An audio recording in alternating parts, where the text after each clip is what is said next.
Greetings! Thank you so much for joining with me. I'm Robin Singler, and I am continuing on my reading series of A Course in Miracles from the workbook, 2nd edition. Today I'd like to read for you the definition that Jesus gives us to the question, what is creation? Wow! The first thing that comes into my mind is creation story. So many stories, aren't there, in our awareness, in our culture, in our lives about what the heck are we doing here? Who are we? What is creation? That's a huge question. There's been many answers. A lot of stories, a lot of mythology about that. So today we're going to see what Jesus has to say. Again, I'm reading from A Course in Miracles, 2nd edition. This is part 2 of the workbook.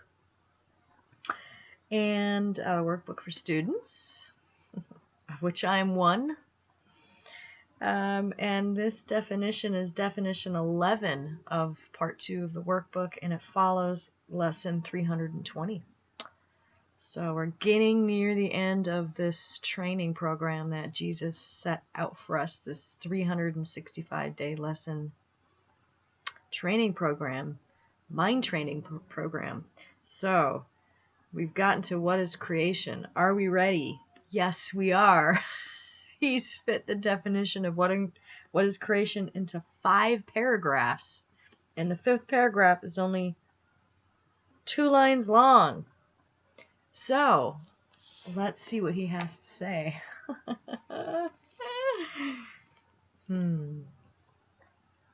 What is creation? Creation is the sum of all God's thoughts in number infinite and everywhere without all limit.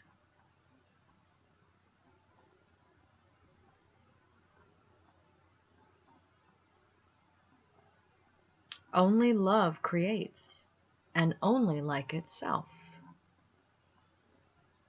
There was no time when all that it created was not there, nor will there be a time when anything that it created suffers any loss. Forever and forever are God's thoughts exactly as they were and as they are, unchanged through time and after time is done. Creation is the sum of all of God's thoughts, infinite in number and everywhere without limits. Only love creates, so these thoughts are thoughts of love. So creation is the sum total of all of God's loving thoughts, because only love creates. And these thoughts that make up creation have remained unchanged through time and after time. Sounds like eternity. God's thoughts are given all the power that their own Creator has. For He would add to love by its extension.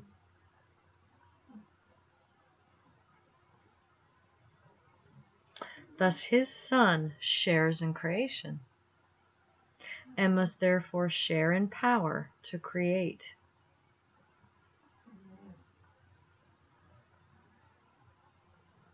What God has willed to be forever one will still be one when time is over, and will not be changed throughout the course of time, remaining as it is, as it was before the thought of time began.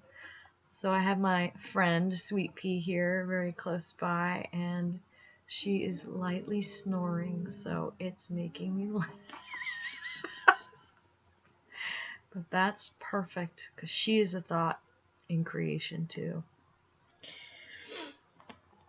So we're just going to go right along with it.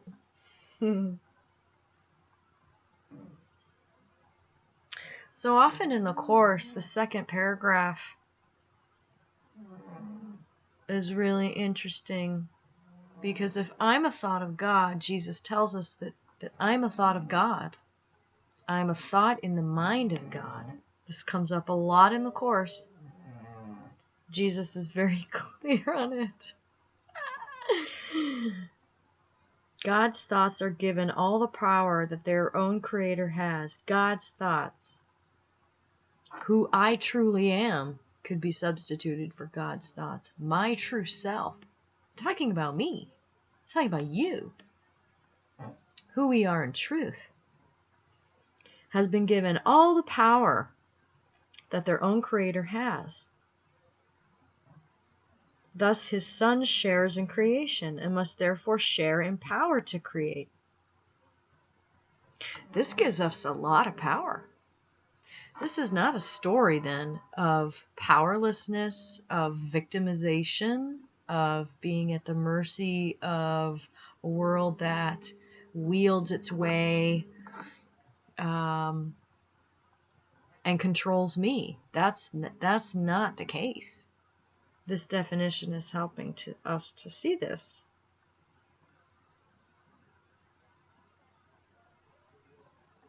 What God has willed to be forever one will still be one when time is over and will not be changed throughout the course of time, remaining as it was before the thought of time began.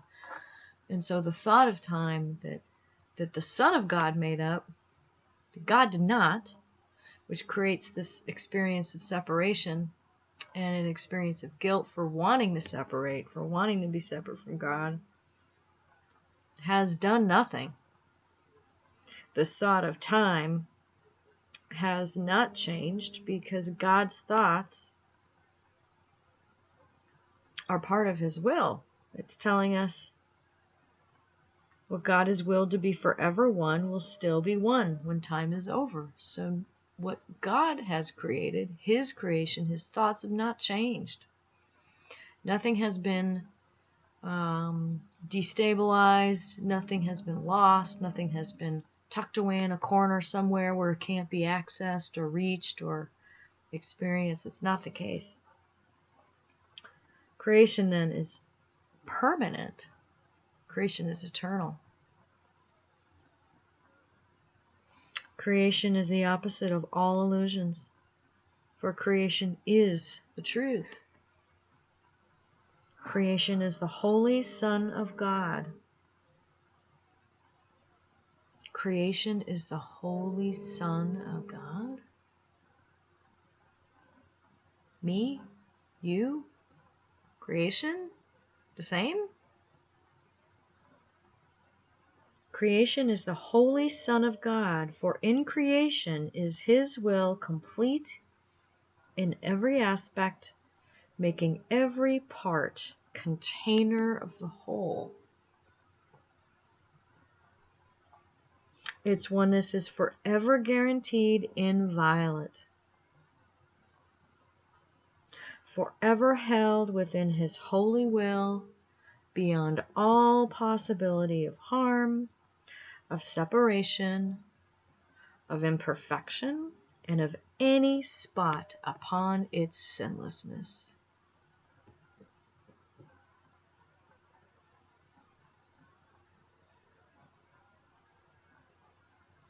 So I'm being told that I am creation.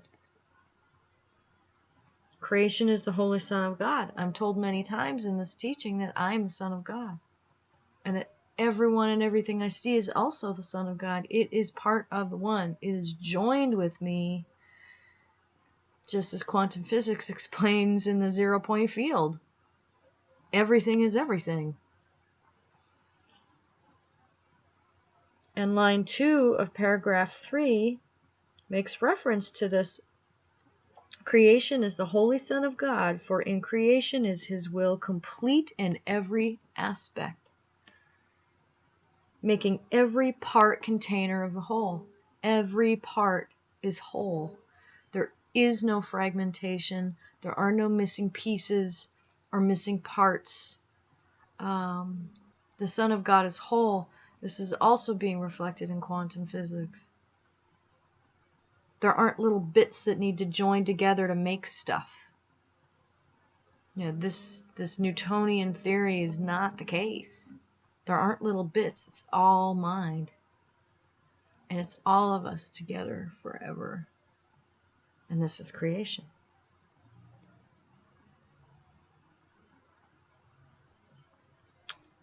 We are creation.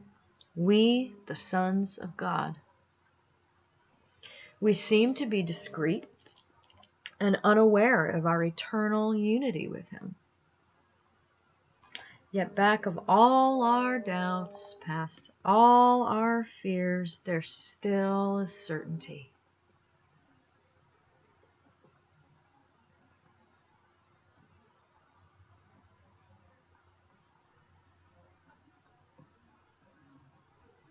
We seem to be discreet and unaware of our eternal unity with Him, with God, with the Creator. Yet back of all our doubts, past all our fears, there still is certainty. For love remains with all its thoughts, its sureness being there.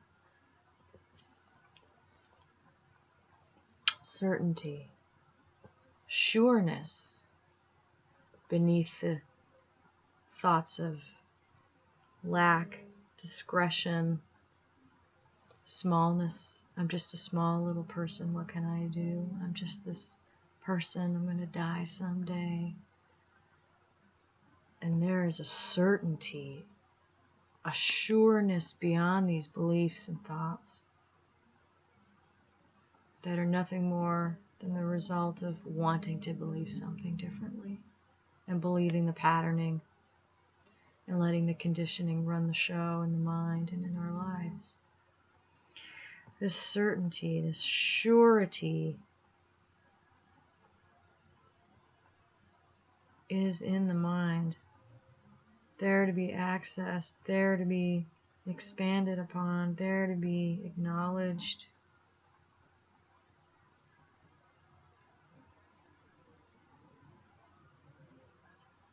I want the certainty in my awareness, the certainty that I am the Son of God, and that what I am is love. Love created me.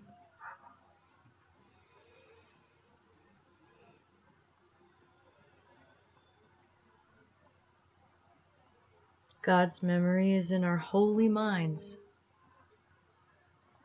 which know their oneness and their unity with their Creator. Let our function be only to let this memory return, only to let God's will be done on earth, only to be restored to sanity, and to be but as God created us.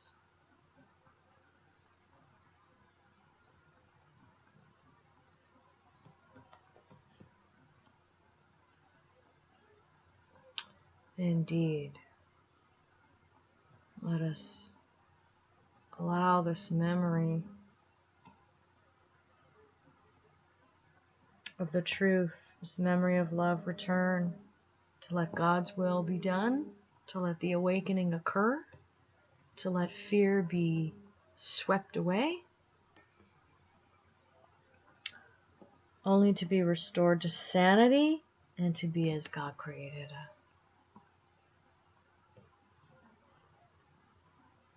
What you've already been told is infinite and everywhere without limit and made of love.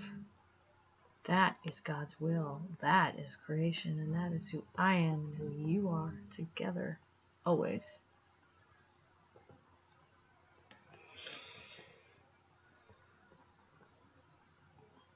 Our Father calls to us.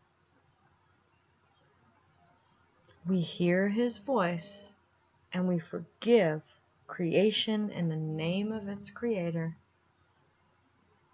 holiness itself, whose holiness His own creation shares, whose holiness is still a part of us.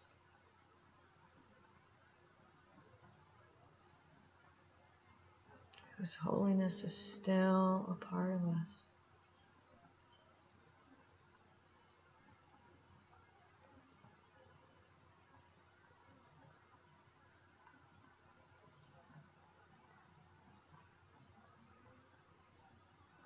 Whose holiness is still a part of us.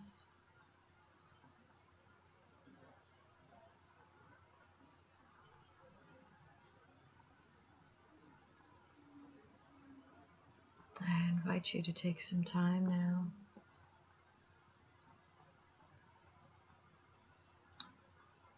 and seek out this certainty, this assurance, this permanent truth in the mind. Let's seek it out. Let's go within and find it within ourselves, not out in the world, not in the old patterns, not in the relationships and the circumstances with others. There is an eternal relationship within that is permanent, that is changeless, that is guaranteed. Let's go within today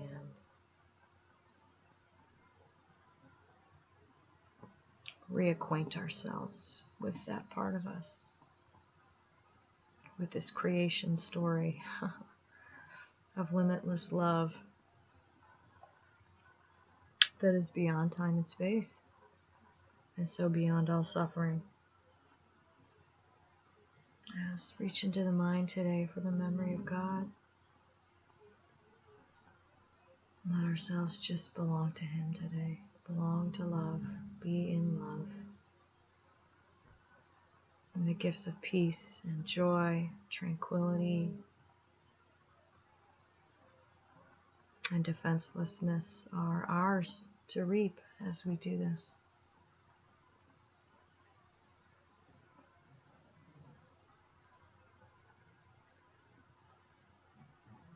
Thank you so much for joining with me today on this journey.